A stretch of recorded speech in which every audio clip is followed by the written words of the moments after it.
இன்று மார்கழி மாதம் 24வது நாள். ஆண்டாள் நாச்சியார் அருளிச் செய்த திருப்பாவையின் 24வது பாடலை இப்போது சிந்திப்போம். முந்தைய பாசுரத்தில் ஆய்ச்சியர் கேட்டுக்கொண்டபடி கண்ணன் சிம்மாசனத்தை நோக்கி வருகின்றான். அவனுடைய அன்பு மட்டுமே வேண்டும் என்று குறியாக இருந்து வேறு எந்த வரமும் வேண்டாம் என்று இருந்த மங்கள மங்கையரின் மங்களாசாசனமாக மலர்ந்த திருப்பாட்டு இந்த பாசுரம். இந்த பாசுரத்தில் உள்ள அறுவகை வாழ்த்தும் இந்த கன்னியர் நாவிலே அறுசுவையாக விளங்குகின்றது. இந்த பாசுரத்தை ஓத ஓத வெண் சொல்லும் புதை பொருளும் கதை அமைப்பும் குணச்சித்திரமும் கவிச்சுவையும் இசை இன்பமும் நமக்கு தோன்றுகின்றன. அன்று இவ்வுலகமளந்தாய் அடி போற்றி, சென்றங்கு தென்னிலங்கை செற்றாய் திரள் போற்றி, பொன்றச் சகடம் உதைத்தாய் புகழ் போற்றி, கன்று குணிலாய் எரிந்தாய் கழல் போற்றி, குன்று குடையாய் எடுத்தாய் குணம் போற்றி, வென்று பகை கெடுக்கும் நின் கையில் வேல் போற்றி, என்றென்றும் சேவகமே ஏத்திப் பறை கொள்வான், இன்று யாம் வந்தோம் இரங்கேலோர் எம்பாவாய்.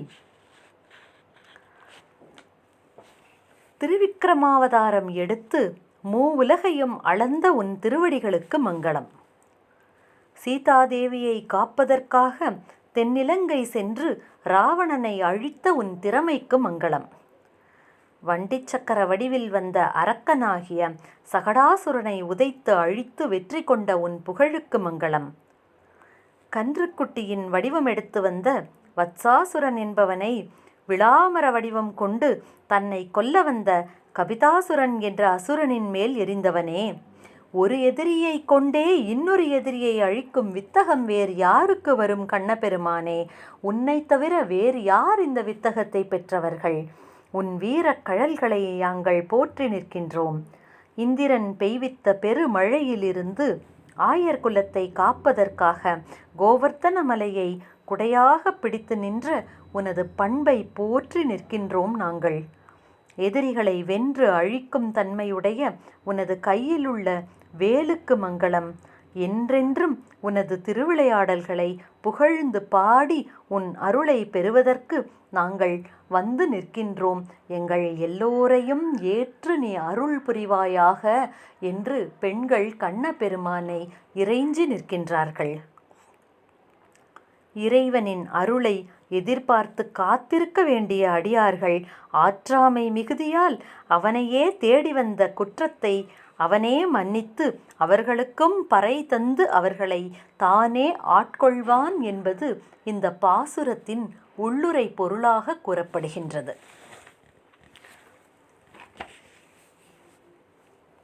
இப்போது மாணிக்கவாசக சுவாமிகள் திருப்பெருந்துறையில் அருளிச் செய்த திருப்பள்ளி எழுச்சியின் 4வது பாடலை சிந்திப்போம்.